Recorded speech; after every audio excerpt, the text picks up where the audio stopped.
Alrighty, buddy. Hello and welcome to the reserve team. As always, I'm your host Shaun, and we continue our season preview series today. If you didn't go and check out our previous season previews for the top four sides, including Brisbane Roar over this past weekend, go and check them out. But we continue our trip down the table with the newest expansion side in the A-League itself, Western United, last season's fifth place finishers.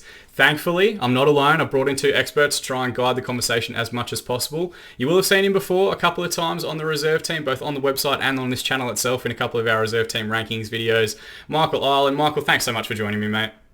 Yeah, good to be here. Definitely a topic I'm passionate about, so we'll get cracking very soon. Yeah, and you've had to listen to me talk about the A-League expansion process for like the last 4.5 weeks, and now you finally get the opportunity to gush about Western United and their chances for the upcoming season. So it'll be a perfect platform for you, mate, to get some more positive stuff out there. That's it. I'm all about positivity. Exactly, as we all are at the reserve team. And making his debut on the channel as well from the All Out West podcast, Caleb. Caleb, you are the first history-making external guest that we've ever had on the channel. We haven't even gotten everybody from the reserve team on an episode yet, and you have managed to jump to the front of the queue. Thanks so much for jumping in and joining us, mate. Hey, look, glad to be here and glad to join in. So just happy to help in any way I can. Yeah, and you're well stocked behind you there, mate. Like, if we get through even one of those cases throughout the course of this recording, we'll be in very good shape come the end of the episode. Just part of the service crew. Exactly right, and we'll talk more about the Western Service crew throughout the course of this episode as well. But a bit of background on Western United history. Of course, in August 2018, the Western Melbourne Group was part of the 8 teams that the FFA accepted in the initial bidding phase for A-League expansion, and that expansion process ran for a good few months. There was a few different drafts from the initial group of 18 down to 8, down to a final group of 6, which largely comprised teams from in and around Melbourne and Sydney. And in December 2018, the FFA announced that they had accepted the bid of Western Melbourne Football Group to join the league in the 2019-2020 season. Western United at that time paid a record $12.5 million to secure their A-League licence, with $9.5 million of that to be repaid by the FFA by 2022, as long as the team hit key metrics throughout their first 2 seasons. It was later revealed that Birmingham Sports Holdings, owners of English Championship side Birmingham City, had fronted that licence fee cost with a view to completing a housing development in the same Tarneet area that the new stadium was intended to be built. In 2020, following a downturn in the Australian housing market and obviously the global impacts of the pandemic that were felt all throughout Victoria this year, they had withdrawn from their ownership plans, leaving the funding of the stadium to be unsecured up until the time of recording. They are still getting that refund from FFA, so they're getting their return on investment for what they need. As of recording though, no ground has been broken on the proposed Tarneet site or on the expanded rail project into the area, and replacement funding is still to be secured, but there are some super interesting and exciting things that have been written about over the last week, which I'll talk with you gentlemen through further. A Herald Sun poll announced Western United Football Club as the most popular opinion for the new name of the expanded club, and in the lead up to their first season they announced their now signature black and green kit. First time marquee signing of Panagiotis Kone, and a long time target for a variety of different A-League clubs, Alessandro Diamanti, who came across and really set the league on fire in his first season. So 2 questions for you gentlemen, and Michael, I'll go to you first with this one. What were some of the initial things that attracted you to Western United, if you had either supported the league before or hadn't really previously, that brought you across to be a foundation supporter? And what are some of your fondest memories from the first season? Yeah, well, certainly with the first part of the question, I think being from this area, I think a lot of people in this area jumped on board pretty quickly. The idea of a club long-term playing pretty much in our backyard is certainly one that's, it doesn't happen very often. Tend to be the case if you're not aware of sport in Melbourne. You pretty much always have to travel into the city to watch professional sport. In a bygone era, all the footy teams sort of played relatively locally. Nowadays, you literally have to go all the way into the CBD to do that. So, yeah, I definitely think that, Western United as a club has that draw card from it that, clubs in New South Wales certainly have that advantage. We maybe haven't had that as yet in Melbourne. So, that's one of the many reasons. In terms of highlights, you can almost say every time Diamanti got the ball. That's probably being a bit too broad. Certainly, the first home game for me was extra special. Round 2 against Perth, the 1-1 draw. There was something pretty special about that day. It was a lovely day weather-wise, but when Kone put that goal in, it was certainly one of the goals of our season. it started something really special. So I thought that was probably my highlight. Yeah, fantastic to see. And I think even though we're not a super old league as far as the global footballing market is concerned, to say that you were there from day one and there at that first match or that home game or for that first goal or whatever else, like those are the opportunities that very rarely come about in the footballing world. The West, of course, a massive footballing area from Geelong right up to Ballarat. They all have their own local federations. They all compete in the state leagues. There is a huge footballing market in and around, not just the western suburbs, but the greater western region in Victoria itself. Caleb, same question to you. What was it that initially drew you towards Western United, whether that's during their bidding process or once they're announced in the league? And what are some of your favourite highlights from for their initial season as well?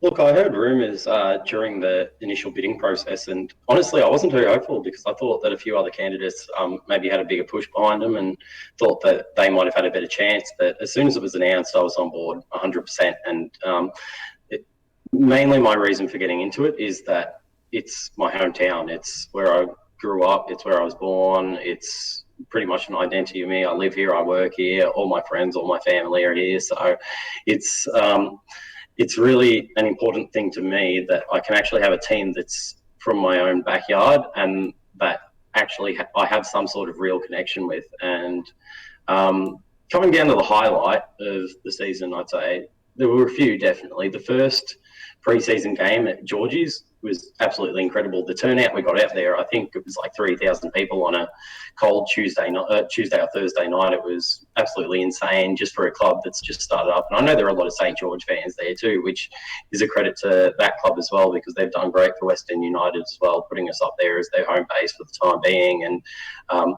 just the general support and the general backing we have from that whole community. But another one definitely has to be going over to Wellington for the first ever game. I think that kind of trumped the first home game at GMHBA. It was just the fact that we got a win on that day as well, and the fact that, first game ever, there was a small group of 10 or so that just went over, a small group of 10 or so of us that went over there, and just the whole experience was topped off by the amazing day that we had when it came down to the football. And two other big ones that I have to shout out to are the first victory game at Marvel Stadium. That was circumstances in the game and our supporters absolutely insane and couldn't get better than that, really. And the fact that we got so many people going to Adelaide away as well and just got a massive win over there. Not just the fact that we're doing well on field, but the fact that I feel like people are meshing together off field for the club as well, and that people are starting to build not just a connection with the club, but relationships outside of the club that they've met through the club, and it just makes it so much more special as well. Yeah, I mean, there's not many people that actually have done the Wellington away trip, mate. So for you to get it up as your first game, that's a pretty decent experience and a good one to tick off the bucket list. And I mean, we did a full episode a couple of weeks back on our favourite away trips. Like Adelaide, I think, is one of the best away trips just because of the way that their bay is set up and how easy it is for us, selfishly, in Melbourne and Victoria as well, to get across there to watch a game. So yeah, good experiences throughout the course of the first season. And I think Western United more than most, given the length of the 2020 season and the whole year and all the struggles that we've had being in lockdown as well, they've probably fit more football into this season and more football experiences than most other clubs can manage in 2 or 3 years during that time. So fantastic to hear both of your initial journeys and of course the initial success that's come for Western United as well. Once teams are in the league, like regardless of how we feel prior to bidding processes and all that sort of stuff and our preferred candidates, once a team's in the league, like we always want it to succeed as much as possible. So glad to hear you guys got to enjoy the most of it. We don't actually have a whole lot of history to run through. So with previous season previews we've gone through like their history and their initial finishes, really their last 5 finishes to kind of talk about their modern history. Of course, for Western United, there is only that one singular season that we can call upon. But in that inaugural season, a very respectable, I think, result. 12 wins, 3 draws and 11 defeats over 26 games as they finished in 5th place in the division. They did storm home with 6 wins in their final 8 regular season games to make their first finals appearance and leapfrog ahead of established sides like Adelaide United and Perth Glory in the ladder itself.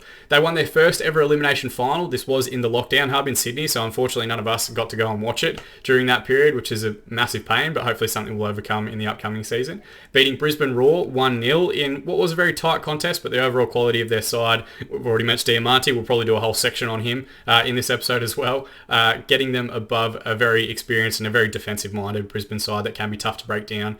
Unfortunately, the turnaround was only 3 days between that match, which was very taxing, and their semi-final match against eventual grand finalist Melbourne City. They did lose 2-0 in that fixture, but it was more, I think, even than quite a few people will realise just by that scoreline itself. And credit to the conditioning group, the football group, whatever else, they were running right up until the final whistle of that match. Marquee star Alessandro Diamanti won the Johnny Warren Medal in his inaugural season as the league's best player. Besart Berisha finished the season as the leading scorer with 15 league goals and 19 in all competitions. Diamanti and Berisha also both made the team of the season for the A-League that year. A very, very successful season, I think. Even maybe the most staunch critic. There's always that one dreamer that thinks we're going to win it all, season one. But really, like, to finish in the top 6 positions, to finish the season the way that you guys did and some of the football that you played throughout the course of that first season, all very impressive stuff from a club that effectively didn't exist 12 months prior. As far as favourite matches and stuff go, you guys have already mentioned some of the things there, but what were your biggest surprises of the season, whether that's playing personnel or the matchday experience or where you guys finished in the league? Caleb, we'll let you have the go at this one first up. My biggest surprise, honestly, is probably the way that the club interacted with the fans and interacted with the community. Like, previously, I followed other clubs and seen how they've gone on, and previously I was into Melbourne Heart before they became Melbourne City, and once they became Melbourne City, it kind of dropped off a little bit because it didn't feel like there was as much. But even back in those early Heart days, it didn't feel like there was as much of a connect between the club and the fans. And this season, just meeting so many different players that give you the time of day and actually want to come up and chant and sing and dance and have a conversation with you after the game and that sort of thing. That's an amazing thing. But the people behind the scenes, going from all the people that were working at the Western United store, which I give a great shout out to, the background people who are running everything on game day, all the event managers, and even more surprising are the people right at the top, the CEOs that give us the time of day and will actually have a beer with us, have a chat, and ask us what our opinion of the club and how we want to improve and what we want them to do for us, along with them wanting things to do for them, along with them wanting us to do things for them. And it's an absolutely incredible experience. I just don't think you could ask much more from the sort of culture that we've built from within the club. So it may be a bit surprising to say because it's not an on-field achievement, or it may not be about any one of our specific players, but I think it just comes from, the culture of the club as a whole that has really surprised me and has really impressed me as well. Yeah, so you actually raise a really interesting point about like that cultural and community engagement is obviously a key aspect, and I think the A-League has learned a lot of hard lessons throughout the years with not doing it successfully in places like Townsville, Gold Coast, Auckland, that they really learned the lesson of for like Western Sydney Wanderers and their community engagement piece. And now I think the league is much better positioned to understand what's unique and special about a particular area. I do have a difficult question, but I'll get Michael's response first, and then we might loop back on it. So Michael, what were some of your biggest surprises from that initial season? Like, I don't know what your expectations were this time last year. You might have been sat there thinking, we're going to win it all. This team is amazing. Diamanti's going to score 25 goals and set up Berisha for another 15. But what were some of your biggest surprises from the first year? I think that as a West Ham fan, even when Diamanti was briefly there, when he was announced as a marquee player, I think my excitement as far as a squad point of view and what we would end up looking like on the field, really went up another notch. So I think probably the one thing that surprised me, and I knew that we would try to be as competitive as possible. But I think the one thing that really surprised me was that there was a lot of notable names that were as part of that inaugural squad. If you go through that squad, plenty of internationals there. Obviously, not all of them had we're 10 out of 10 every week. But I think that that there have been a lot of expansion clubs in the past where on field hasn't really been a success straight away.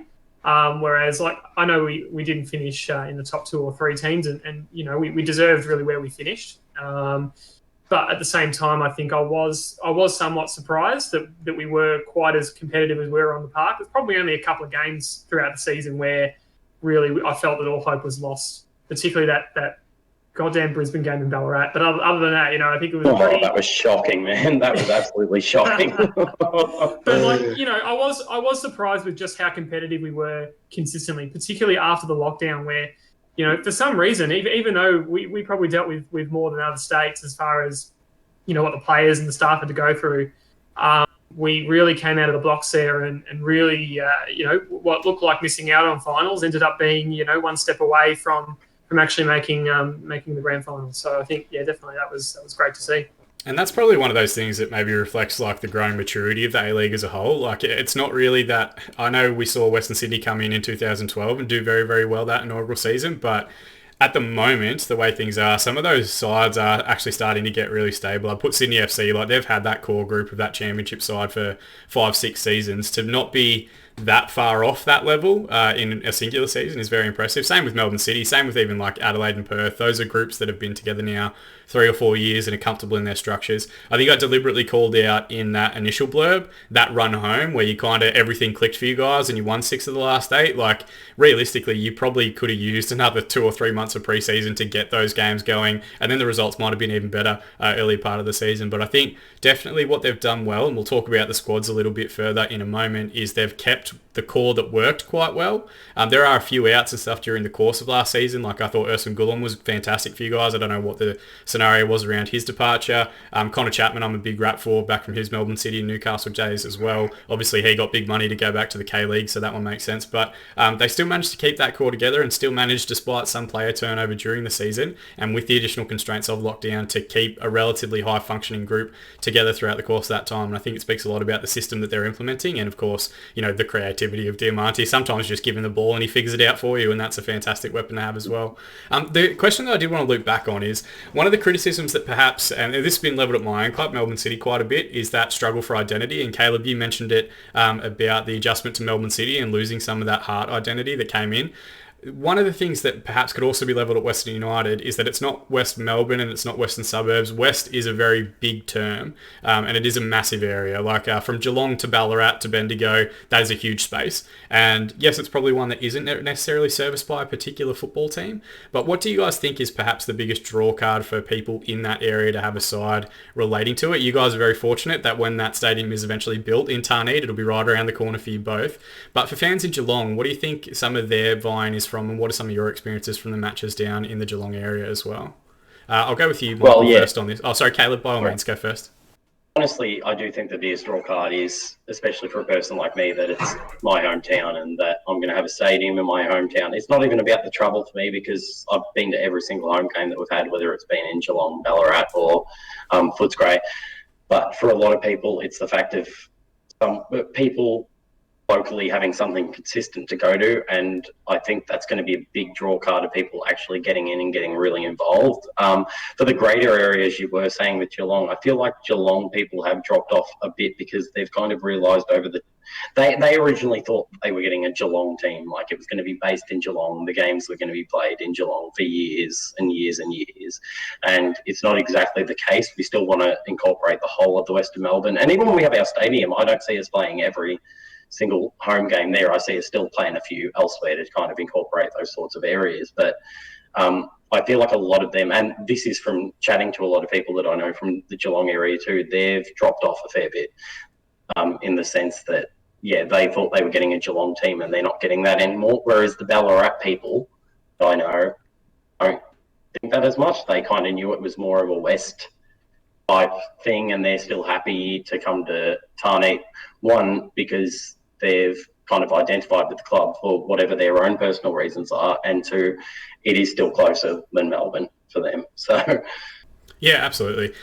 Same question for you, Michael, but maybe we'll put more of a Ballarat spin on it. I know you did get to a couple of games up at Mars Stadium. What do you think the biggest draw card is for the people in and around the Ballarat area to have a team representing them in the western suburbs of Melbourne or the western area of Victoria? The one home game I did miss was the very first Ballarat game.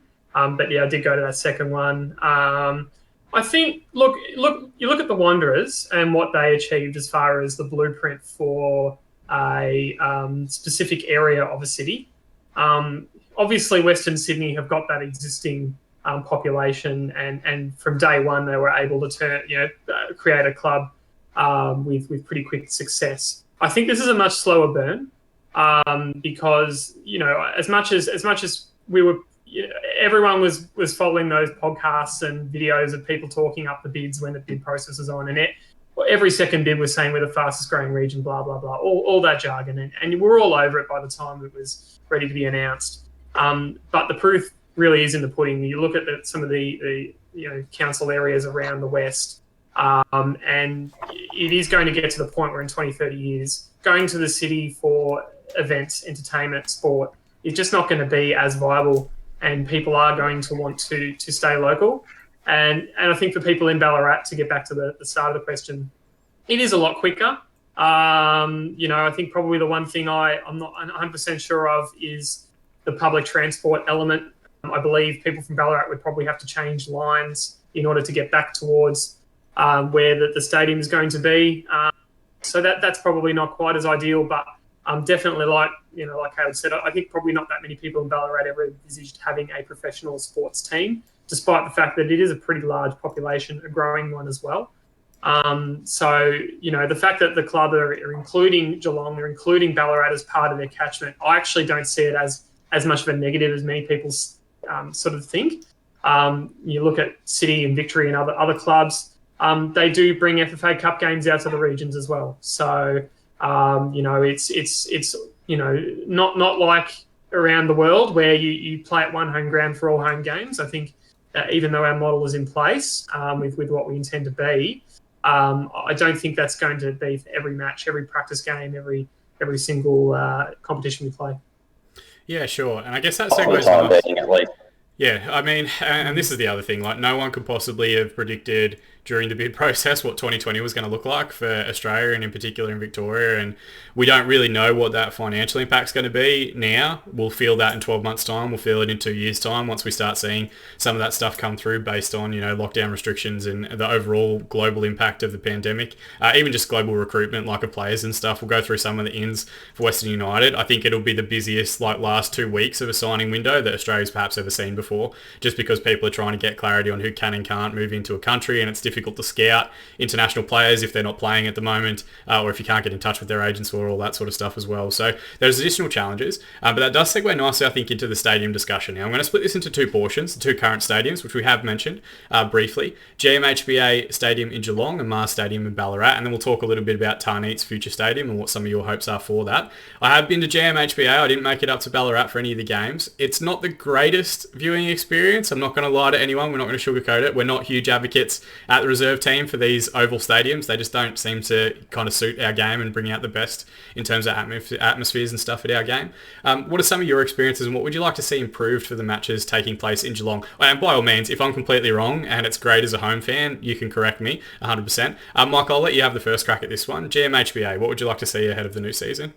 The reality is, and Geelong is obviously a very important part of the catchment, the reality is it is probably the only option within Geelong in order to host home games of an A-League quality. I think the problem with GMHBA is more so where you sit. I found that some of the home games, level one on the eastern side of the ground, which I think was where the active support sit, I sat there a couple of games and you cannot see the first 10 metres of the ground because of the Foxtel signage. But I found that sitting on level two, when they had that open, and this is the asterisk, probably half the time level two actually wasn't open on that side. When that was open, honestly, it was just as good as sitting at level two at Amy Park, just as good as probably better than Marvel. And the other thing as well is GMHBA is probably one of the narrowest of all of the AFL grounds. I think it's only about 115 metres in width, which, and again, I'm not trying to sugarcoat it. I definitely think it's the best of a bad situation. But definitely if they were to close off level one on that side, that might be a controversial take. And just send people upstairs, I think everyone would have a much better viewing experience. Obviously, on the other side of the ground, it is a little bit better because you're not impeded by the signage as much. So it's actually not too bad over that side. But I just think it depends where you sit, really. Yeah, I think you might remember from the first like 2 or 3 games that were played down there, they were slightly changed after that for where the away fans were sat, and slightly changed for where the Western Service crew also sat, because it was being driven by Foxtel, and where Foxtel thought it looked best for crowds to be on camera, and where they wanted the stands to be filled. And we see the same thing at Amy Park. Like, you'll always see, if you go to those games and it's not a Melbourne derby, or even I think to an extent a game against you guys is usually pretty full, but they will always fill camera side first, and then the other side will be like completely empty, and camera side has to look directly into the sun, and it's kind of a shittier viewing experience, and then they fill the two ends with home fans, away fans, whatever else. It was the same sort of thing down in Geelong, where I think after 2 or 3 rounds they started to get that viewer feedback, and people were just moving to other areas where it was a better viewing experience anyway. So hopefully they've learnt those couple of initial lessons, and hopefully, given that we are in the last year of a TV rights deal that has just been kind of like last minute extended to go with Foxtel this year, that they won't necessarily have as big a pull in some of those things that should be at the discretion of a club, and should be completed with fan input, which is the positioning of the players relative to the game, and positioning of the fans behind the goal and stuff like that as well. Caleb, your same opinion? I'm sure you've been down to a few games in Geelong as well. What would you like to see improved upon for the season ahead? Look, I agree with Michael on a fair few points there. The fact that we're getting moved for the TV camera is a complete... We kind of knew that from the beginning. The first few games when we were kind of up the end, it had more of a feel to an active support than when we did get kind of moved closer. But I know the club was for that at the same sort of time, because they did want us to be closer to the other general admission fans and kind of get them into the sort of atmosphere, because I know our CEOs behind the club have they've got a big push on the active support, and they know that that's a big part of club culture and a big part of attracting people to the game, and not just that, but just creating the atmosphere, and if anything, helping the players by geeing them on in that sort of sense. But I feel like something that GMHBA could have done well, which is a lesson they could take from Geelong, which unfortunately goes against your point of moving everybody to one side, is move the pitch closer to one side. I know for the game that we played at Whitten Oval, that the pitch was moved closer to the side where all the fans were, where the grandstand was, because obviously the other side doesn't have a grandstand. So there were still people on the other side, but that attracted more people to be together. And even if it is kind of harder to see the game on TV, it creates the sort of atmosphere that we want to have at the games. You want to kind of have everybody together, and you kind of want to be bringing the general sport into that sort of... They don't need to act exactly like the active support, because at the same time, if they did, they just want to be in the active sport would be bigger. But we kind of want to bring them on, kind of get them into the chance, and kind of get them into the atmosphere, and help them enjoy the experience a little bit more as well. So it all does kind of weigh up to whether how much you want to see the game, or how much you want to experience kind of the atmosphere of it. But at the end of the day, we're playing at 2-3 oval stadiums. We haven't had a home game apart from friendly games at square style stadium or rectangle stadiums ever. So there is still always going to be those viewing, those bars on how far we can, like how good we can view the game. So it is a bit of a tough one, but look, as long as things do keep progressing with our stadium, I know there's been some spanners in the works because of COVID and some other situations, but ultimately that's our goal, to play in the sort of stadium and create the sort of atmosphere that we did in, let's say, when we went away to Adelaide. Yeah, and if I can be devil's advocate, and this will sound full of shit because I don't really believe anything I'm saying, but if you were like a CEO or a business person trying to market Western United, you would want to have those first few games with like a packed stand, so that people that have maybe been umming and ahhing about going to a game look at it and see that it's full of like, black and green, and that they want to get down and support it a little bit more. Like, it does add that additional draw card to it. But I think the smart decision they made, and the right decision they made, was adjusting that based on the fan feedback after the first few weeks. We'll see if that continues this year. The additional challenge as well, and it's not just a Western United thing, the whole league has it now, is that we're now competing with like real estate space with both the NRL and the AFL locally here as well. So it should be interesting to see how like a ground share scenario goes with Geelong Cats during that period. I think that is also one of the key drivers why they have also pushed to get a few more games sent up to Ballarat. One, the fan response to the matches that they had last season, and then also because I think accessibility of that stadium is much easier in terms of developing your own ground. So Michael, did you go up to I know you did go up to a couple of games in Ballarat, but what were some of the differentiating factors you think between the use of the Geelong ground and the game stage for Western United in Ballarat? I might just repeat that question. I didn't quite catch it. Yeah, all good, mate. So I just wanted to... No, you're all good. You're all good, mate. I'll take them out. That's fine. Basically, what I want to know is, having travelled to a couple of the games in Ballarat yourself, what are some of the differentiating factors from the matchday experience comparatively with Geelong? Like, what's different between Geelong home games and the Ballarat home games? And why do you think Western United's made a push this season to move a few more of their games to that Ballarat area for that fan group? I'm back there for another couple of games again, and I think certainly having a presence there is very important. We talked about venue availability just before. I think probably the player and the media facilities make it the best facility in Ballarat. I do think that it's not the best spectator facility in Ballarat because, of course, we've got Moores Head Park, which isn't far away, which is, Matildas have played a home game there. There's been FA Cup games there. Okay, probably it's seen as a NPL standard as far as venue regulations and stuff like that. But maybe we're willing to compromise a little bit in order to get a better experience for atmosphere. Mars was fine. I think the covered stands are really important, particularly when we're playing in the middle of summer at the moment. Anyway. And I wouldn't say it's terrible. Not that I've been to Spotless for a football game. I've been there for a Giants game, but I haven't been there when the Wanderers were there. I would argue that would have been a far worse scenario where the pitch is so far away. Again, Mars isn't the largest ground, I don't think. So it was fine. I think it is, again, the best of a bad situation. I think it was the worst of the three grounds because I definitely think it created the worst atmosphere.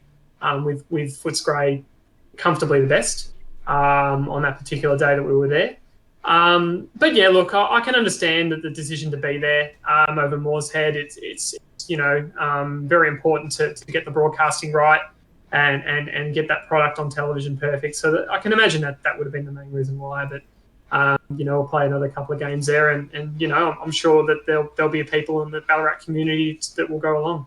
Yeah, and it's a huge footballing community out there as well. Like, they've got an NPL side, a couple of State 1 sides, State 3 sides, like all the way down. There's a big footballing demand in the Ballarat area. Caleb, same question for yourself. What do you think was the key differentiator between the games hosted at Geelong and the games hosted in Ballarat? And excuse my French, I don't want to shit on Ballarat here, but the big thing with Ballarat is and a lot of it comes down, I am in the active support. I do like pushing that sort of thing when it comes to a club as well. And I think the fan engagement on the Ballarat games were very poor.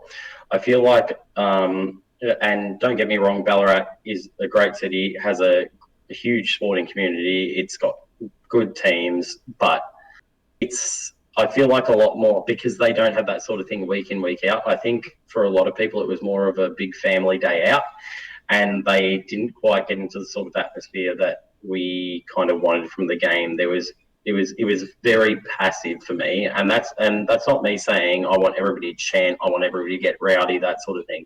But especially on the day in Brisbane, and look, even the Wellington game was a little bit different because we had a lot more people come up, and then after the big trek for a lot of people that came, they didn't bother coming back to the Brisbane game, but. I think for a lot of people, when the going went tough in that Brisbane game, people kind of just gave up on the game, and it was just a family day out, sit there, kind of chat to your friends and family in a different sort of experience. So, look, I love Ballarat. I spend a lot of time up there. I've got a place in Dalesford. So when it comes down to travel, it's not an issue for me to get to Ballarat. I'll just stay at Dalesford for the night before and the night after, etc. if there's a game there. But it does come down to the kind of engagement and atmosphere that's at the game. And I feel like, especially the sort of calibre of players that we've attracted this season, the Barishas, the Risdons, the Diamantes, I don't think it suits them as well. I went to friendlies. I went to both friendlies at Moores Head Park, and look, even though it's smaller, we did only get 3,000 people max at the first Ballarat game, which was the bigger one. The second one, I think we got 1,500, which isn't many at all. We can have that at Moores Head Park and create a better atmosphere there. So I think that's a definite option to look at if we do want to play at Ballarat, which I think is fine. But I think things do have to be done a bit differently. Yeah, and there are, like, for every Melbourne derby, there's, like, Wellington away, or there's Wellington at home, or Perth at home, or even when they're struggling, Central Coast and Newcastle, no one gets big crowds for them. Victory doesn't get big crowds for them. City doesn't either. So, like, those are the fixtures that you'd like to see them kind of pick and choose a little bit more. I think this year they were perhaps more driven by stadium availability. Sorry to cut you off there, but even then, sorry to cut you off then, but no, even then, 1,500's a very poor turnout. Yeah, very poor turnout. So. Yeah, but I think that what you touched on, though, is that viewing experience. Like 1,500 at Moorshead Park, even if they have to go and pay 20 grand to build the scaffold for the cameras and whatever else, and it looks like an FFA Cup early round fixture or something like that, that's still probably a better viewing experience, and you probably get that 1,500 people coming back again to the next one, plus the 500 people that they might run into and tell about it. Like, you kind of build momentum a little bit by that viewing experience, whereas what you've mentioned, 1,500 at an oval stadium where you're already 50 metres back and there's 65 seagulls between you and the pitch, that's, no one's really, word of mouth isn't going to spread, and you're not going to recruit people just by that, experience marketing. Everyone talks about negative experiences way quicker than they do positive ones. So I think that's sort of one of those things that we want to see, not just for Western United, but in the league as a whole. Like, City has fixtures where we could definitely go and use a smaller stadium or an NPL-sized ground to try and engage that area and engage that audience. Melbourne Heart did it much better than City did, to be fair, taking their games to regional areas. But I think it's something that the whole league, particularly this season with so much ground sharing, has to look at, which segues nicely into our next point. There are 6 games this season that don't actually currently have a ground affiliated with them. It did come into light in the last few weeks that Western United have been trying to use Amy Park. Amy Park, and I will fully acknowledge my Melbourne City bias here, already has Melbourne Rebels, Melbourne Storm, Melbourne Victory, and Melbourne City all trying to play during that same, January to March period on that ground. Plus, I don't know how many concerts are actually still scheduled and haven't been cancelled already. That ground's going to struggle, I think, to fit an additional side on it, no matter who it is, whether it's Western United or anything else. If you guys can't get Amy Park, do you have anywhere in particular that you'd like to see? We already mentioned Caroline Springs George Cross and their facilities and some of the stuff that they've done as a training base. We know Melbourne Knights Stadium has also been mooted as a potential location to host some of those games in and around the Sunshine area. Do you guys have anywhere in particular that you would love to see the club go to that perhaps they haven't gone to previously? And I didn't put this one on the agenda. I'm sorry to spring it on you. Caleb, we'll let you go first. Anything that you'd like to see the club reach out to try and get those 6 games hosted at a venue that they can then call their own? Look, if I'd be biased here, and this getting back to the what you said about potentially hosting these sort of games against smaller clubs or clubs with smaller fan bases, i.e. the Newcastle Jets, Central Coast, Wellington Phoenix, or the ones that are less likely to get over here, like the Perths. Biased, I'd love to see 3,000, 4,000 fan attendance at Chirnside Park. Is down in Werribee, which is look. Biased because I drive past that stadium every day to go to work. I drove past it every day to go to school. I've lived around here my whole life. My old man used to play footy games there, but being a Werribee guy, and especially since we're the sport's not huge in the country at the moment when it comes down to our top tier. We're not getting that many fans. I think this is the perfect opportunity to do something like that and engage some people in a small community, which I know for a fact, just because I know certain people around the area, that there would be a lot of people that would be coming along and it would draw a lot more people in for the future. Because I even know that friends I brought along to GMHBA or Ballarat that haven't been to games before, they've loved it. And then they've been to every game since. So that's a big one for me. Wouldn't mind Knights Stadium either. I do think George Cross is probably that little bit too small. I know FFA Cup's cancelled this season, but maybe next season could do FFA Cup there or something. So Yeah, it's an interesting one that you make because I think the key point that you touched on there was that while the A-League isn't necessarily like, massive crowds, the participation rates, particularly in the western suburbs, are huge. Like Werribee City's a huge club, Hops Crossing is a huge club. Like these are big football teams and clubs. And if you were to host something at one of their grounds, even Melbourne Knights to an extent, yes, they were previous national competition tier side, but even now they are still one of the biggest clubs in Australia and in the Melbourne area. So that would be interesting to see how some of those community clubs might develop that engagement, and it would be great to see. And I know the challenge comes that they're going to be playing their own seasons at the same time for the first time really in the A-League's history, but it would be great to see some of them putting their hand up and saying, we will host a game, we will commit that weekend to you guys, we'll make it Western United's home ground for that week, and then really help them get some of those community clubs around it a little bit more. Michael, same question to you. Anywhere that you'd like to see Western United try and maybe push into, or not push into, but maybe try and utilise as a home facility over the next season? think all of the above that have been mentioned are acceptable options. I tend to think that because of the nature of this season being delayed by 3 months, the venue availability picture that was already a challenge last season, I think, is 10 times harder now, which is why we've got all those at the moment. Let's face it, the three grounds we used last year, the predominant sport being AFL at those grounds, it obviously is a massive issue for us, because of what's happened in 2020. So, all of those options are great. Some of those will already be affected by the exact same problem. You could even look at going slightly out of the west to a venue like ABD Stadium in Hume City as another great venue that, much like Moores Head, much like George Cross are NPL standard venues that maybe there's a little bit of compromise there in terms of broadcasting, to get the game done and played, but also keep it out in the suburbs. If we had to go to Amy Park, and it was obviously there's a bit of politics happening from what we hear, a lot of that's being played. So really, I think there's a big difference between what we would love to see and what the reality is. And obviously, as fans, we can accept that. But, I think as long as one of those grounds gets selected, I'm happy. I think personally, Moores Head would be my pick for as many of those games as possible, just purely because it is probably the creme de la creme as far as facilities go outside of GMHBA and whatnot. So that's what I would pick. But again, venue availability is the number one problem. Yeah, I mean, it's not the worst problem in the world to have 6 or 7 different places that you could potentially go. It's just the the logistics and the cost and all that sort of stuff that comes into it as well. We know clubs aren't necessarily raking in the big bucks at the moment just because of the current climate and the reductions to the CBA and salary cap and stuff. So, we want to try and get them and encourage them to do as much as possible in these regional and community areas, but also make sure that they're doing it in a financially viable way that secures the future of Western United, not just now, but 5, 10, 15 years into the future as well. We are going to jump forward. We will come back to some more stadium stuff in a little bit with our big question, but the kit corner, we do talk about the kits each and every week. Michael, I know you are a kit connoisseur, and of course wearing the home kit at the moment. Second year of a deal with the Kappa as the main kit sponsor. They have released a new kit, both the home and away one. The home one just has some slightly different sleeves. I think it's a little bit more green. Michael, by all means, correct me if I haven't got that right. And then the away kit. Now, I liked last season's one, that kind of tessellated shapes thing. I don't think it got worn or utilised enough. It is a similar kind of halved and corded green stripe at the moment as well. Caleb, I'll let you go first on this one because Michael could go for 25 minutes here on the kits themselves. But what are some of your thoughts on Capra as a supplier and their first 2 offerings for the club?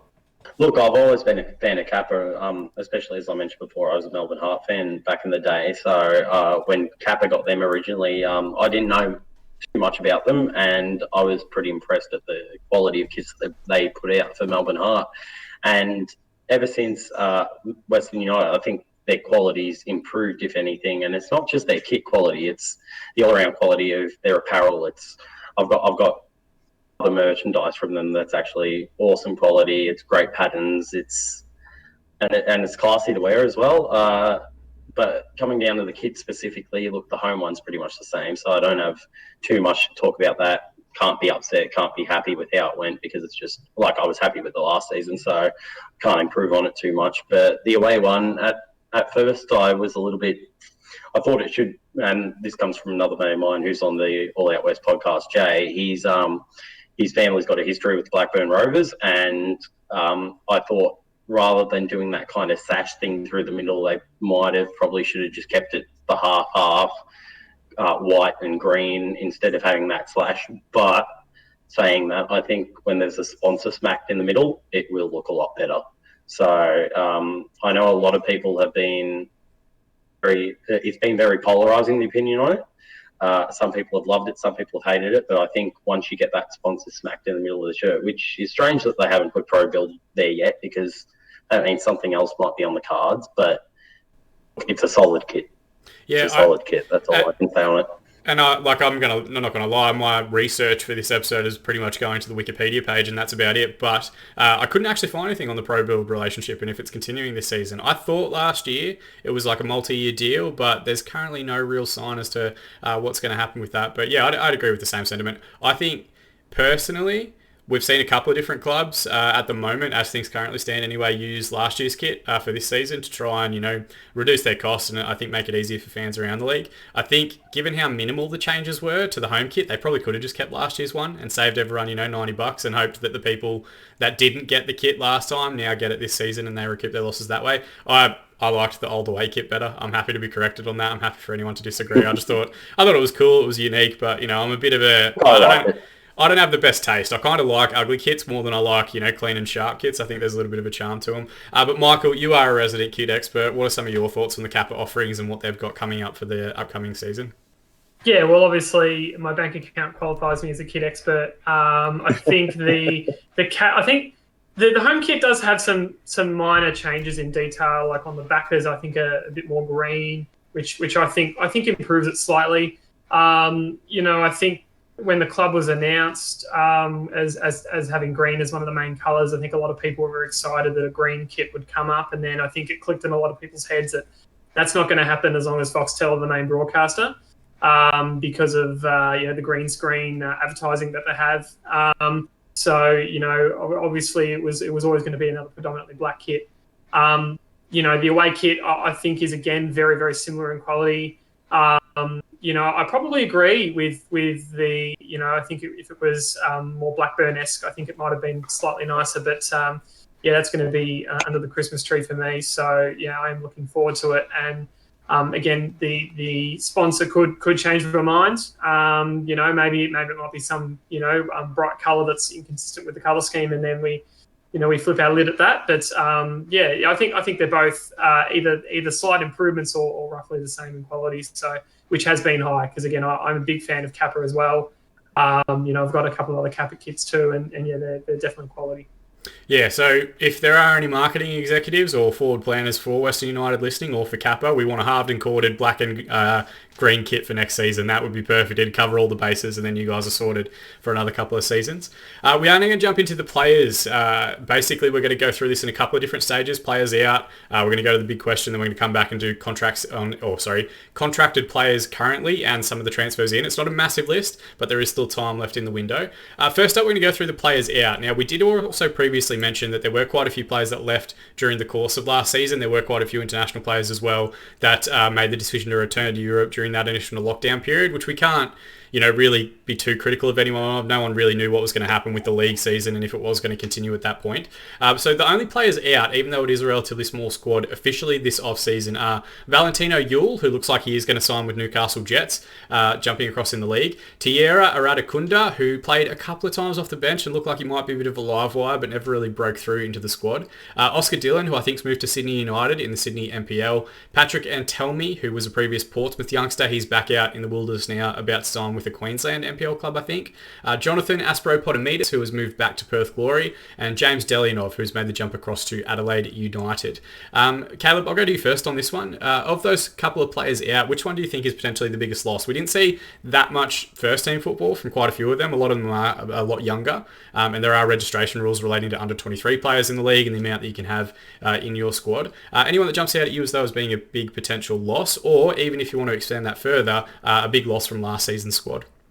There's only one that I really have, and it might be a bit of a wild card, as you said, but I think Thierry Erdekunda is probably our biggest loss. I saw, even though obviously he's not the same quality, I saw a lot of N'Golo Kante in him, and he was. I think he was just an energy that he brought to our team. I spoke to him on a number of times as well, and not just the fact that he was a really good bloke, that I think he had a really good mentality behind him and that he really wanted to work hard to break into the team. And it's unfortunate because I did speak to him about that sort of thing and he was never able to do that. But at the time, he could prove himself and he could show himself at another A-League club, and what a loss he's actually been. Yeah, he's only 21 as well, which I didn't quite realise until I started researching the topic. And as things currently stand, he hasn't actually been picked up by another side. So it'll be interesting to see where he lands and where he goes and if he falls back into the NPL structure. We have seen over the last few seasons some players go into NPL, do quite well and get another A-League contract. It is rare, but time's definitely on his side. You would think at 21 he's got the opportunity ahead of himself to get back involved with A-League football. And yeah, I don't think he looked off the A-League standard or pace or anything like that. So maybe there is other stuff relating to their recruitment and budget for the year ahead. Michael, same question to you. Anyone that jumps out at you from that list of outs or from the squad last season that you think leaves a big hole or needs to be replaced in the transfer window? Yeah. So the half a dozen players that you mentioned there, I think Valentino Yule was probably the unluckiest player in the A-League last season for mine. I saw him in the Community Shield for Bentley Greens, would have been about 18 months ago now. Just time flies. And he was best on ground by a country mile that game. And I thought this guy is going to be in the A-League one day. And it turned out not long later, he signed for us. He scored our first ever goal, I believe, in that practice match in Caroline Springs, and injuries. And then when he came back, a lack of opportunity really was frustrating. He didn't score a goal in the A-League. And obviously, subject to their ownership change, you should sign with Newcastle very soon, which is terrific news because I hope he does really, really well.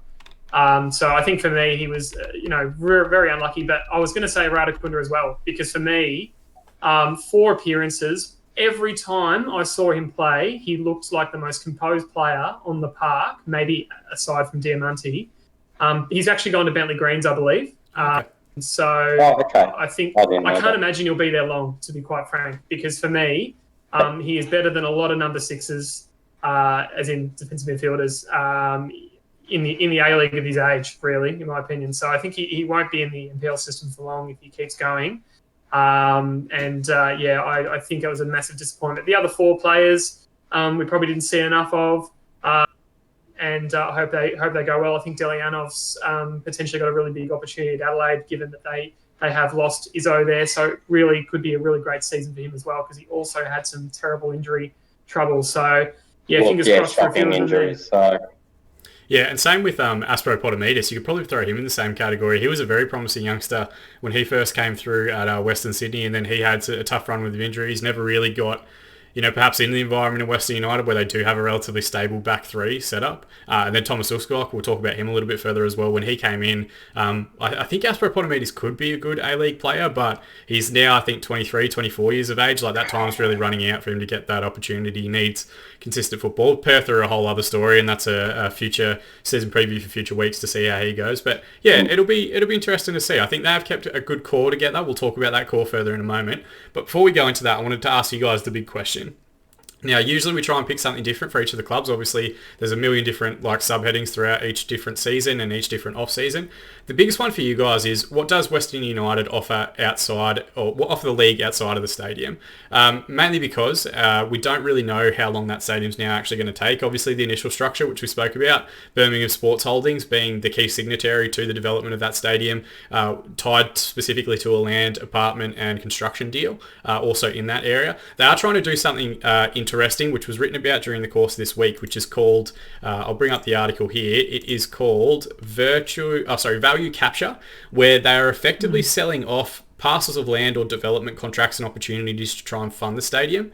And what that means is, prior to the stadium being purchased, announced, whatever else, they're offering different developers, both contract and land developers, the opportunity to buy in now to help fund that initial stadium. And then once the stadium is built, they'll get first opportunities effectively to try and develop that land or sell it on further, or do whatever else. It's not something that's often used in Australia. No state or federal government really supports value capture as a way to pay for big infrastructure projects ahead of time. But what it does is effectively it taxes the future value of land during that period. Now, I don't know what your situations are, if you guys rent or own in the western suburbs, in and around the Tarneet and Wyndham Vale areas. If you do, there's a good chance once that stadium gets built, it's going to become a bit more sprawling a hub. Once that train station's built, property prices are going to go up. It's effectively taking the value of a paddock now and then kind of not gambling, that's probably too, investing in the future value. What will it eventually be like if it gets this train station, if it gets this stadium?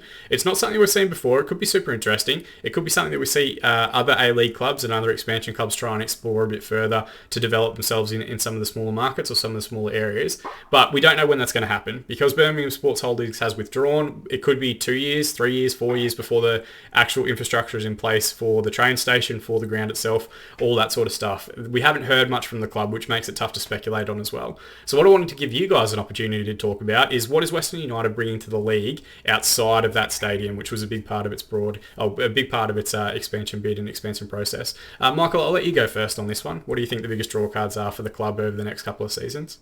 Yeah, well, I definitely agree with everything you said. I came across that article myself and thought it was a really good read. And it came from a non-sporting sort of scenario where it was actually talking about the business and sort of how it is a bit of a precedent in this country at least. But yeah, I think the discourse around that has been done to death, and you can't sort of pin your hopes all on one part of what the club is trying to do. It was obviously one of the main reasons why the club got the license in the first place. But I guess to sort of reiterate what I sort of said before about the club becoming a bit of a Victorian equivalent of the Wanderers, you do have a growing area. You have an increasing participation. I think when the Asian Cup happened 5 years ago, we had a ridiculous amount of growth in Victoria, especially because of that success. And that was actually concentrated in the West. So, you know, and we've come along since then, you know, even in 5 years. So it is an uphill climb. But I think what you'll see in 20, 30 years is that this area is going to look completely different. There's going to be a lot of new families here. And obviously this being a new club with little in the way of history, you know, I think it is a perfect match. And, you know, it is hard to know now because at the moment, the main thing we're excited about is on the field because of what they are producing with the players that they do have. But obviously from a long-term point of view, even if it was a government-funded stadium in that particular location, I still think there would be a lot to like as far as the potential for that fan base. It's hard to see the evidence right in front of us now because, again, it is a bit of a moving picture. But I definitely think it's not a matter of if they can convert a new population. It's a matter of how, you know, and that they've just got to make sure that they keep that new fan base as a priority. Well, nothing breeds fan bases being successful like winning, and so far so good in terms of final appearances and playing good football. Caleb, same question to you. What do you think the biggest thing is that Western United offers to the league itself outside of the stadium? It's a tough one to really explain because I don't know whether a lot of people outside the Western Melbourne would kind of get this because obviously everybody else look, it's kind of hard to explain because the stadium was a big driving point behind the team, and I know a lot of people behind a lot of other bids probably wouldn't agree with this, but we bring this sort of, I don't know, this kind of working class behind us in the West.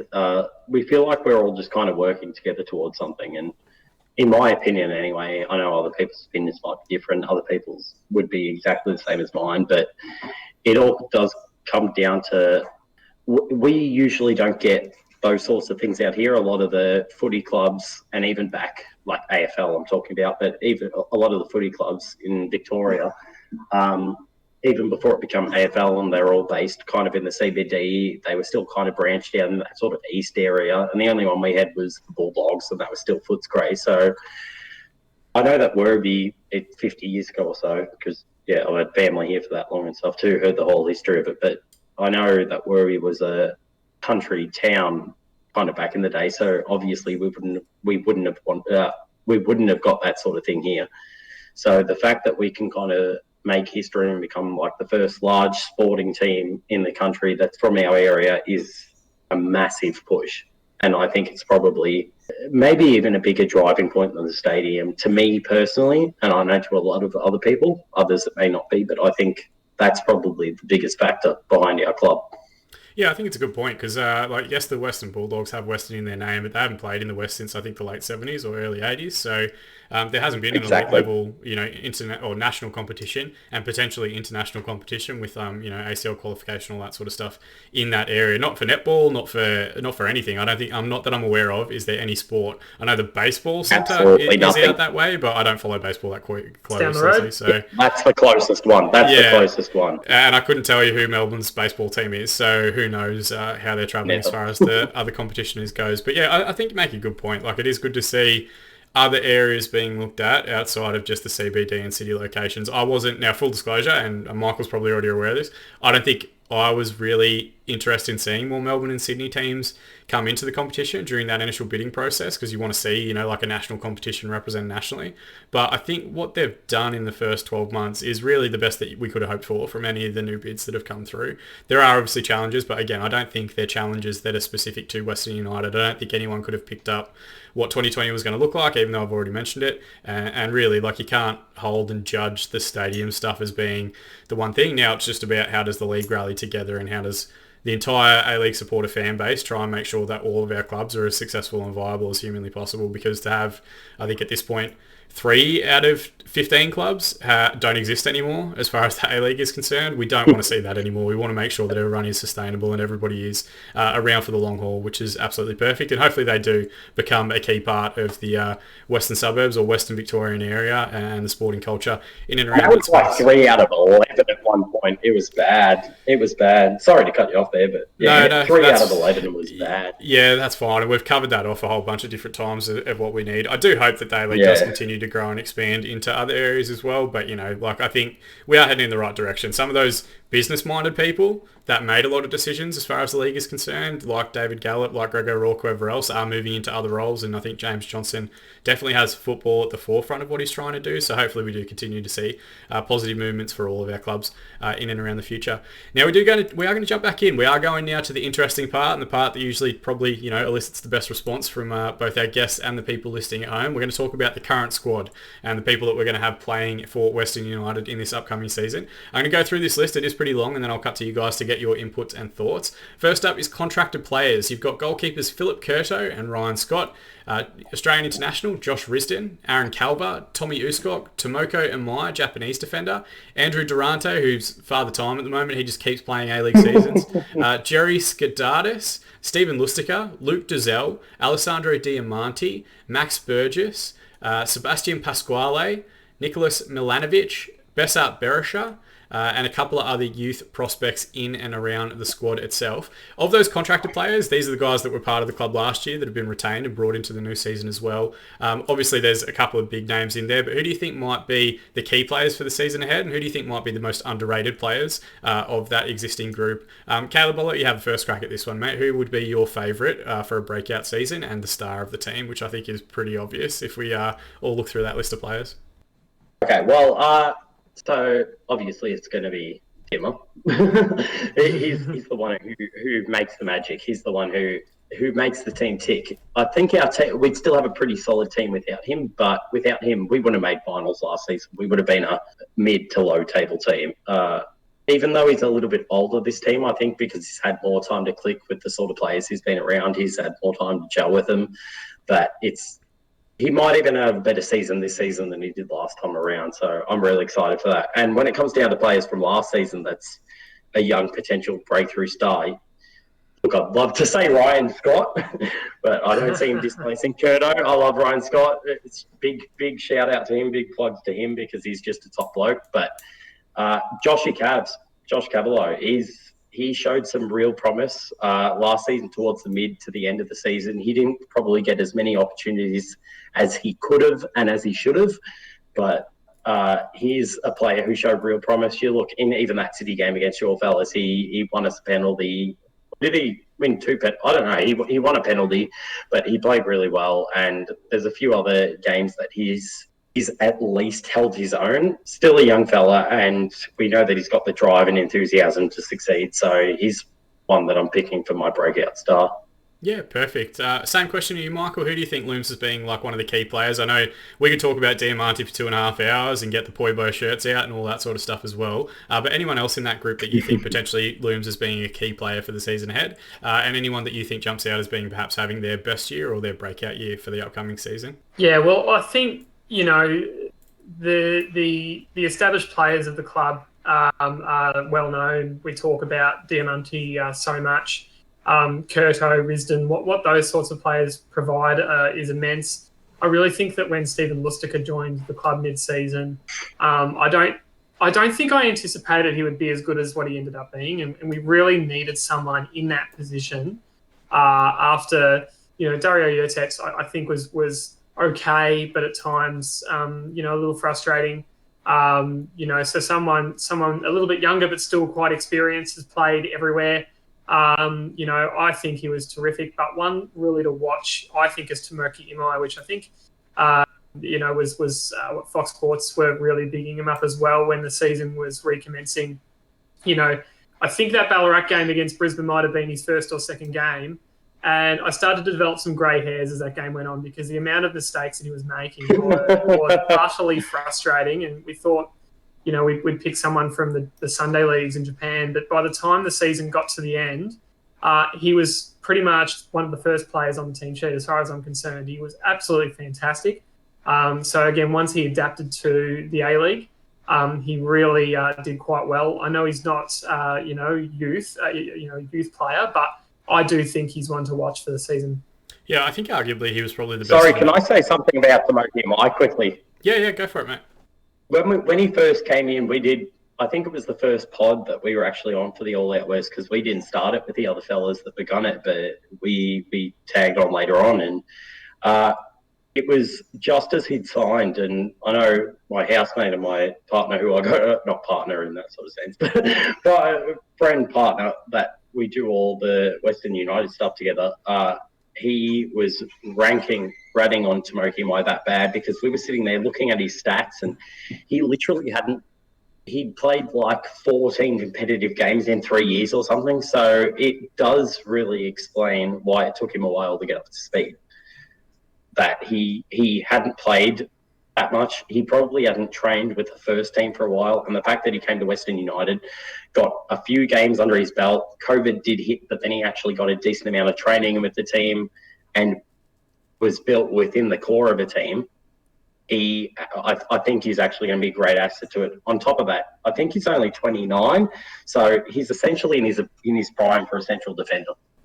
Yeah, I think he just turned 30 this off-season, but he would still an A-League defender. Like Andrew Durante's still going at 39 or whatever he's going to be by the time the season starts. So I don't think we measure A-League defenders the same way we do everybody else. And I think arguably what I was going to add is that he was probably the best player in that elimination final win against Brisbane Roar. So as horrible as he might have been in that first game against Brisbane, Michael, he definitely tried and made it up to you guys by getting you through to the semi-final. I thought he was immense.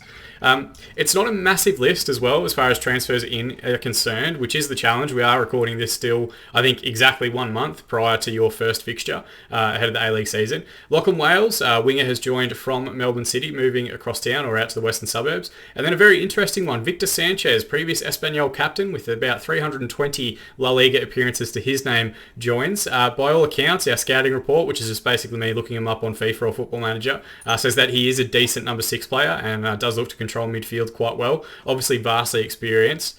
Caleb, what are some of your thoughts on both the transfers in Lachie Wales and Victor Sanchez, and what do you think they'll add to the team that potentially a year they didn't have last year, or who might they be replacing from the previous squad? To start off, I'll say replacing from the previous squad, I'd say Lachie Wales is replacing Valentino Yule and Victor Sanchez is replacing Panacone, or potentially Dario Jotek, or both of them, because you'd say Steve Lustica replaced one of them essentially. But Lachie Wales, amazing signing, I think. I think that's even though I did love Valentino Yule, great bloke, showed great promise during preseason, had awful luck with injuries and had awful luck just when it came down to getting picked, and awful luck when it came down to his season, as Michael said earlier. But I think Lachie Wales is definite upgrade. He's 3-4 years younger. He's an Ollie Brew. He showed promise at City. He's shown promise on the youth international stage. So I think he's going to be a really good acquisition for us. And if he's someone that we can not necessarily build around, but we can get the other players training him and teaching him in the right way, that he can become not just a really good player for Western United, he can become a good Socceroos international. But with Victor Sanchez, I think, look, it could go either way. He could be an amazing signing. He could be a leader. He could dominate the defensive midfield, and he could be exactly what we need to take home everything this season. He could be that rock for us. But after seeing Panacone as well, and what I kind of expected to him, seeing from his history, and even though you'd probably say Victor Sanchez probably had more of a consistent history, it's still one that's a little bit up in the air, because you're still always worried. And I know Michael said earlier about Dimmer, and West Ham and the excitement that came from West Ham players when he signed for Western United, but there still always is that risk when you sign an older international player who's at the twilight of their career.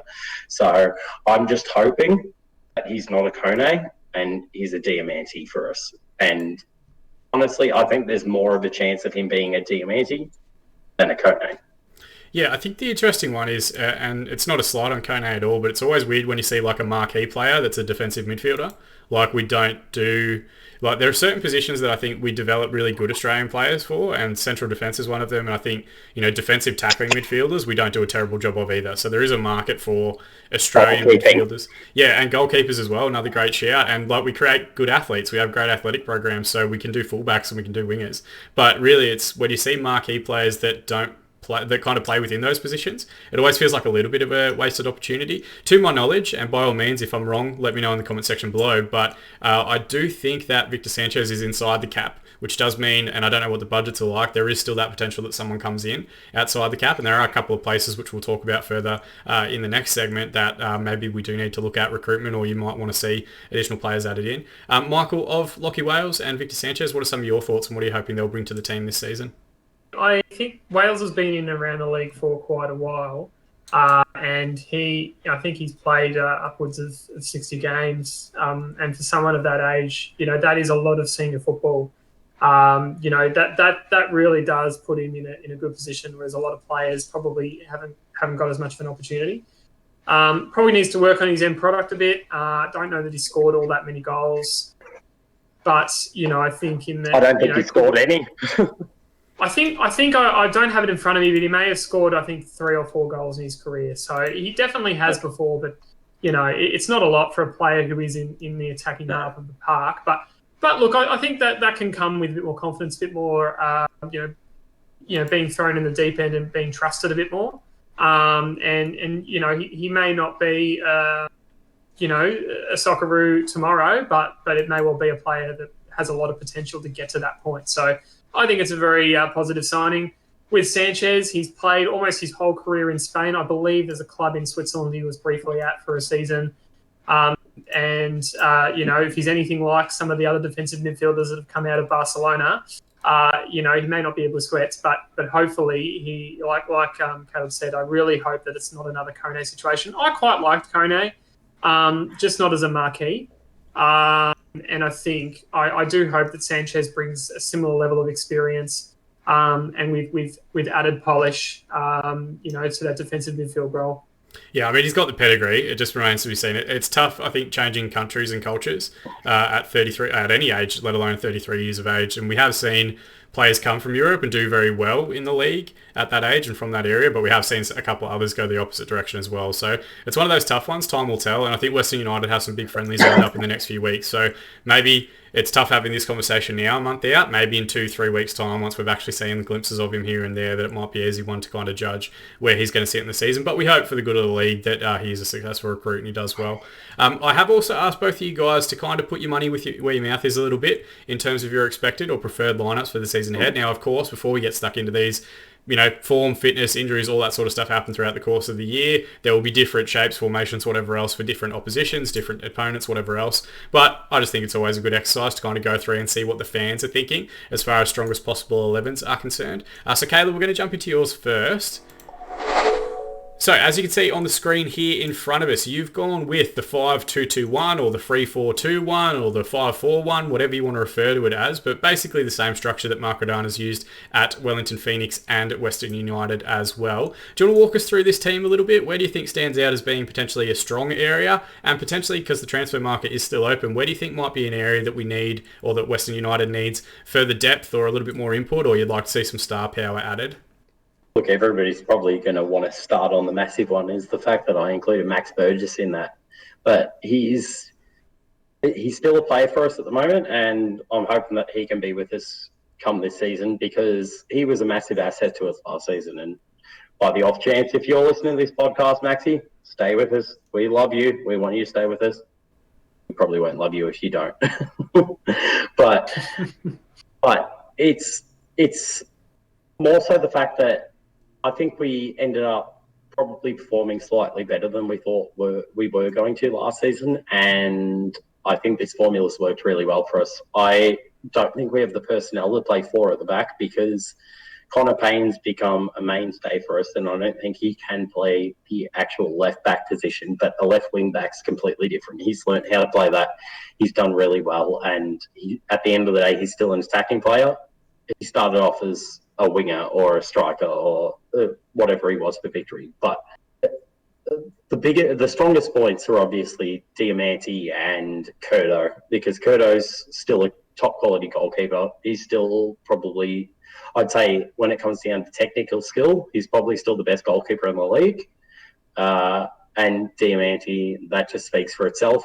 We don't even need to speak about him any more than that, other than the fact that he's the best player in the league out and out at the moment. I wouldn't say it's a weak point, but I'd say we may need to strengthen with defence a little bit more, just for the fact that the overturn of games this season, there's going to be a lot more rotation.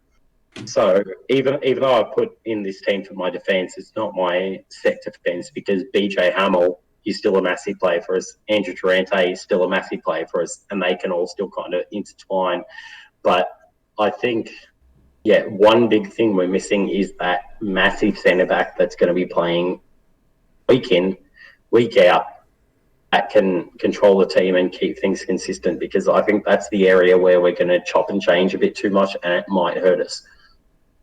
Yeah, I think it's an interesting point that you make, because obviously it is a very defensive-minded lineup with those three centre-backs out there, and some of that probably goes to the coaching staff's playing backgrounds and how they were set up. But you do also have Andrew Durante in there. You do have Brendan Hamill. I don't think there's massive variations between both of your lineups that you put forward as far as the starting 11. Michael, for you, is there anything that jumps out at you around this lineup that you might look at a little bit differently? Some positives, some negatives? Anything that you want to call out relating to Caleb's dream team? I think it's a massive compliment to Wiscock. I didn't have him in my 11 spoiler, but I can totally understand it, because he was absolutely fantastic towards the back end of the season. A player that had minimal experience prior in the A-League, briefly with the Mariners. At NPL level, he was obviously a leader on the park for the clubs he played for. So he's fantastic, and I agree. I think some depth in defence may not necessarily be a player that walks into the starting 11 straight away, but an additional depth player in the centre back role would be critical. The fact that we didn't keep Aspropotomies and Dylan, I think, has probably created a bit of that. I would have liked to see Dylan given another go. I know that's we don't know the circumstances there, but I do think that someone of that ilk will be needed. But I agree with the majority of what he's put forward. Yeah, sure. We'll jump into your lineup now, and we'll give everyone an opportunity to kind of run through. The only two changes that you did have was Durante at the starting central defensive role ahead of Wiscock, and then you did also ask me if you could get Burgess, but just to try and make it difficult for you, I said no. And you've gone with Lockie Wales, jumping into that spot instead. It's an interesting one for Wales, because he was an out-and-out right winger, and to be completely transparent, having watched him now for 2 seasons at Melbourne City, he's not as terrible as everyone makes out. He's a good athlete, he gets into promising positions, but I think it's just he's very skittish once he gets into those promising positions, and the final ball isn't always there and that quality isn't always there. It would see potentially a change in role for him, because Western United last season didn't use out-and-out wingers, so to speak. Do you see maybe Rudin trying to add a little bit more of a tactical adjustment, or a little bit more of an ace up his sleeve in terms of changing that front three or front four structure? Well, Michael, walk us through the team and let us know what some of the things you might think jump out this season as opposed to last. Yeah, well, I think from the back five, back three, whatever you want to call it, I think if you were to include the wing backs, it's much of the same as far as I'm concerned. I think they all sort of keep their spot. I really liked Calver's work last season as well. Some of those, clearances that he made and tackles, I really think he was quite underrated when he was there. Obviously, he had some injury concerns. Durante, I think for his experience, really has to be there. It is a bit harsh on Uzcock, who can play in a number of positions, of course. We did see him in defensive midfield as well. And then, just on Wales, look, obviously in an ideal world, Burgess sticks around. If he doesn't, I imagine that might be the number one priority for dipping into the transfer market, to find someone to sit next to Diamante. The reason being that I do see Wales, as you rightly point out, Shaun, as a wide player. The problem being is that I think that Payne and Risdon have got their positions locked in. It would have to be a player of some calibre and some experience to beat either of those two, because it's the same problem that Dylan Perius has as well, who I think really deserves an That's opportunity exactly in what the I was starting going to 11. say. Scored a terrific goal in that practice match the other day that Melbourne City tried to chalk off on Twitter. But I think that Wales probably has a couple of years more experience. Where if we had to play a game tomorrow, that's what I would start with, assuming that Burgess is of course out. I think we're one of the only teams in the league at the moment that if we were to start tomorrow, I think we would be relatively prepared. I don't think there's a whole lot of transfer market work that we need to do. Again, a few depth players would be handy. And given that it is going to be a tight schedule, I definitely think that will be on the cards before Christmas. But, I definitely think that what Wales could really come into his own if that is the starting 11 and he is put in the spotlight a little bit more. Yeah, I mean, and it's not the worst thing in the world to have Diamante trying to play you in behind and all that sort of stuff once he gets on the ball.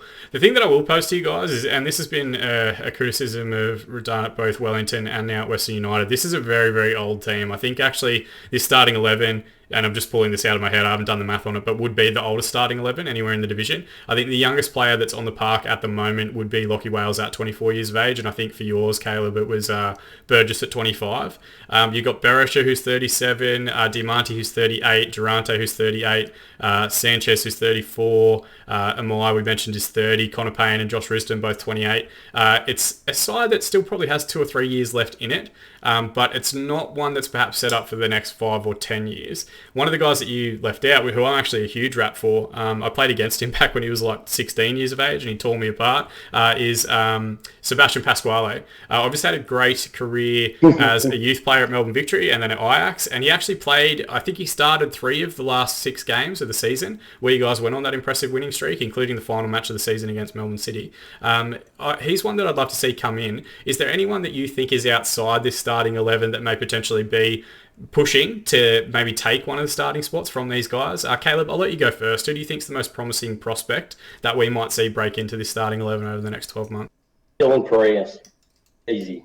I can't say anything else from what I've seen from him from pre-season last season, and I would have mentioned him before when I spoke about a bit more so known to Western United fans that he's going to be, as long as he stays with us, he's going to be a mainstay. If Joshy Risdon ever decides to move on, he'll be in. If honestly, and I disagree with Michael's suggestions here, if Burgess leaves, I would chuck Perius in that lineup on right wing because he can still play forward. He's not far away from the starting 11, so I don't think he's too much of, in that sense, like a youth promising player because he's already there, in my opinion. But Seb Pasquale was a great shout from you.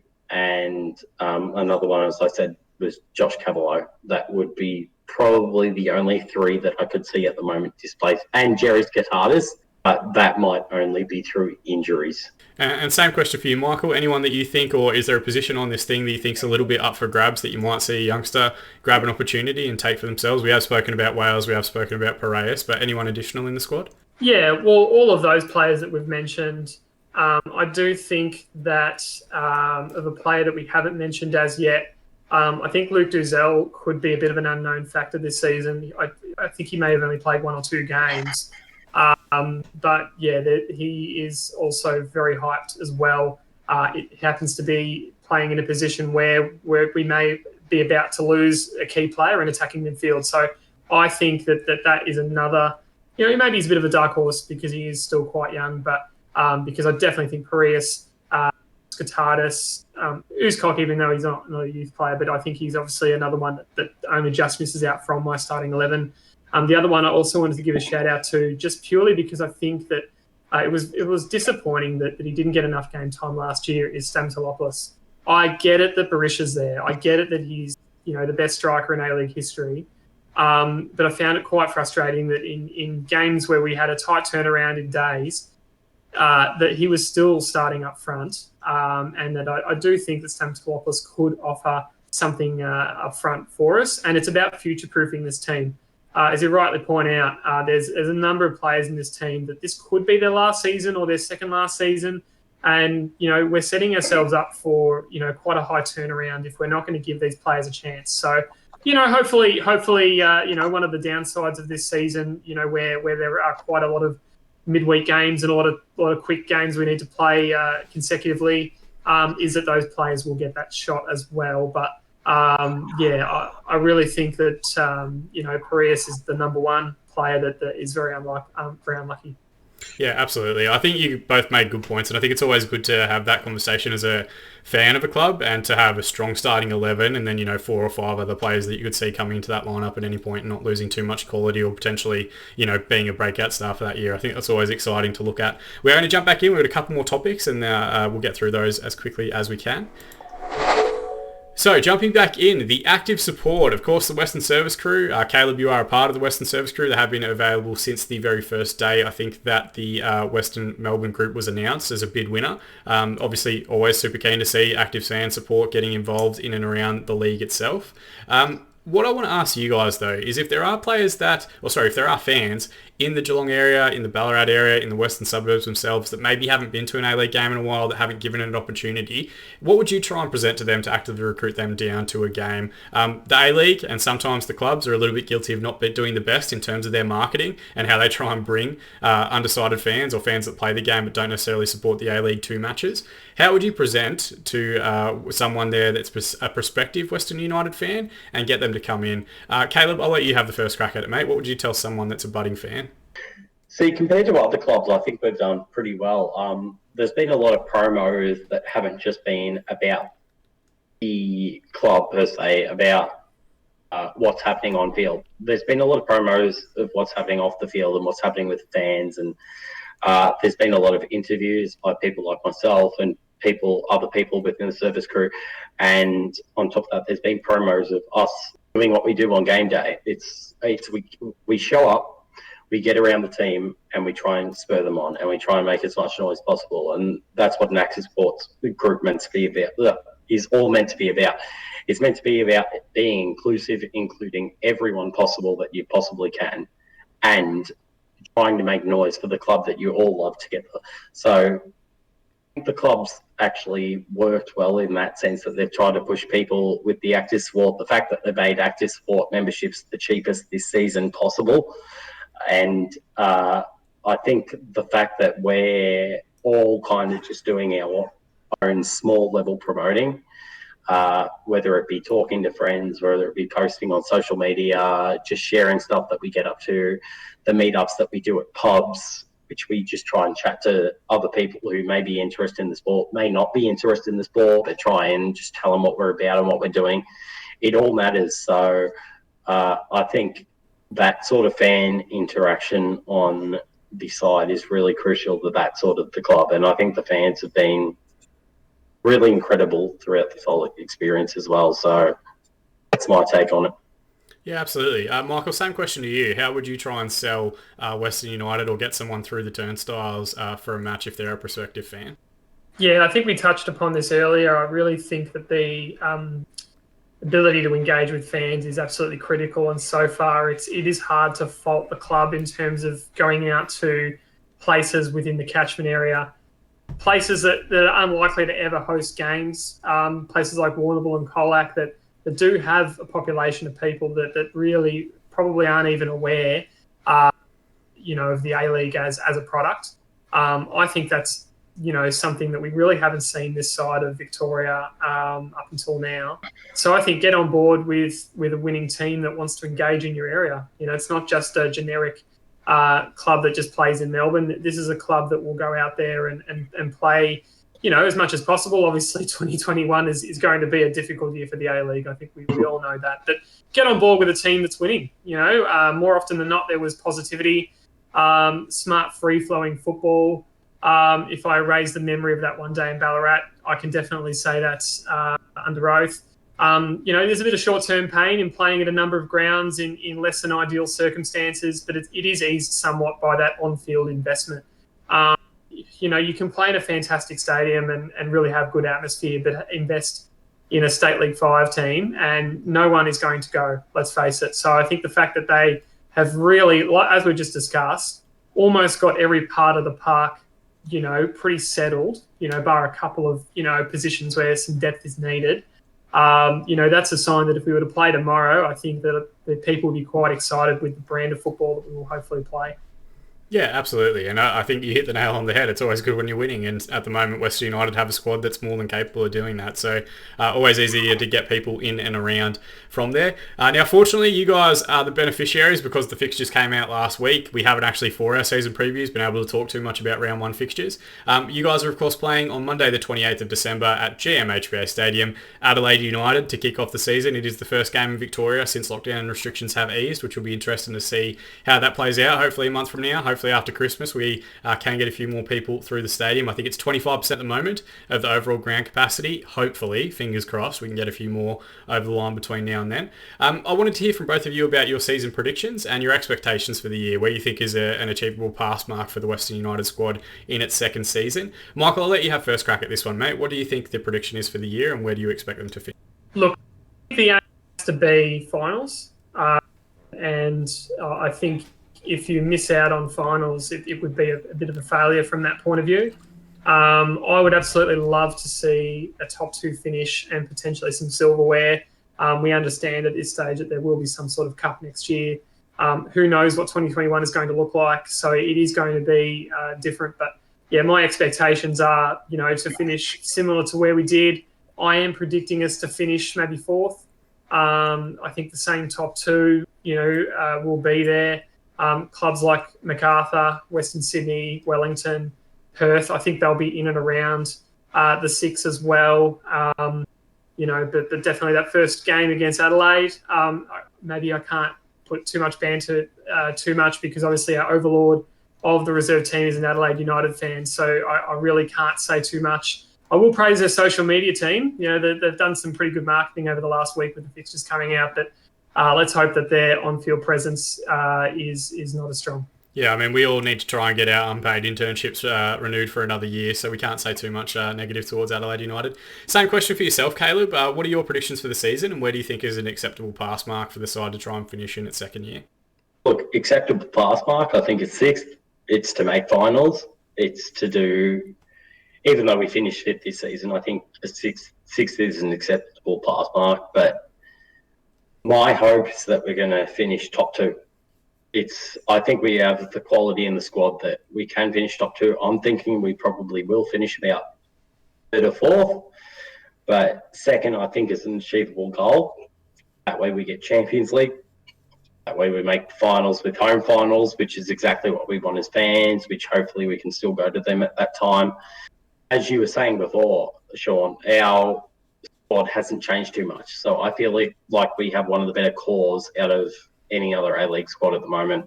There's been a lot of turnover with a lot of other clubs, and there's been a lot of uncertainty with everybody else. But the only uncertainty that's kind of happened with us since postseason is Max Burgess. And if we can sort that out, whether he stays with us or whether he goes, I think we're still going to be all right regardless. If we don't finish finals, I think it'll be really disappointing. But look, me personally, I think we're good enough to get a top two finish, potentially even win the Premier's play. Yeah, I mean, outsider's perspective, and you guys can take this or throw it in the trash as you want, because I have to acknowledge my City bias. I think the top two sides from last season are effectively the same squads again. There are questions, like, is Sydney going to replace the goals of Lafondra? There's been a couple of changes. Yeah, exactly. And Melbourne City, obviously, like a coach that's done a very long internship, so to speak, or a long apprenticeship, not internship. But, how's he going to go with a step up to first team management? And then I think there's a group of maybe 5 or 6 clubs that are kind of in that second tier that they have similar questions as to whether they're going to finish, at that top end. Adelaide have a young group, but a good group.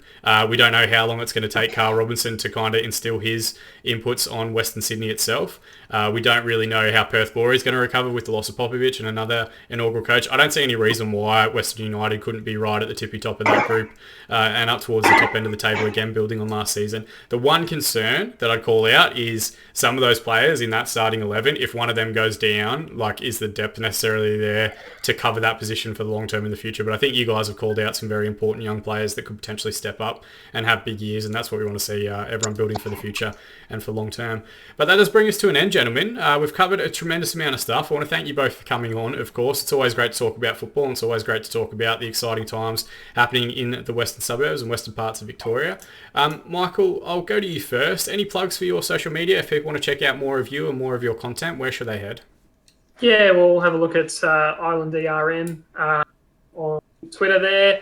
I've really been a little inactive as we get closer to the A-League season. That will start. Eventually, I'll be a little bit more active on Twitter because it is a bit of a dumpster fire this year. But once we get football, it'll be a bit more positive, and really looking forward to that. Some of us thrive in that dumpster fire, mate. We live and breathe that those fumes that come out of it each and every week. But yeah, absolutely. I think a lot of people are going to start picking back up again as we get towards the start of the A-League and W League seasons. Caleb, thank you, of course, so much for joining us, our first external guest. You do some fantastic work at the All Out West podcast. Where, if people want to check out more of your content, can they go to see a little bit more of you or hear more of your stuff? Look, we're on the All Out West podcast. We're on Spotify, and we're also on Anchor. So if you want to check out links from Twitter, from Facebook, from Instagram as well, and you can find us all on there on All Out West podcast. On slightly more of a personal note, I'm Leb_Trimble on most things, so you can check me out there. And obviously, I want to give big plugs to the Western Service Crew, which is a big part of a group that I'm a big group that I'm a part of, and to Western United FC, because without them, we wouldn't be doing this. Yeah, absolutely. I mean, that's the best part about it, that we can get people from all different parts of the western suburbs together to support one particular team, and then we can also, within the reserve team as well, get a bunch of different people from a bunch of different clubs to come together and exchange what are effectively fan opinions. We just get to yell them a little bit louder into a microphone this time of year, which is always good to see. Of course, if you do want to go and check out Caleb and Michael, we will find links to their social media, links to the All Out West podcast in the description below. You can, if you want to support this channel a little bit further, drop a like on the video. It helps us get higher on YouTube search results when people look for Australian and New Zealand football content. You can also subscribe to the channel to be kept up to date on all of our future content, including season previews for the remaining sides in the competition. But more than anything, we just appreciate you guys watching along with us. As always, I've been Shaun, from myself, from Michael, from Caleb. Thanks so much for watching, and we'll see you all again next time.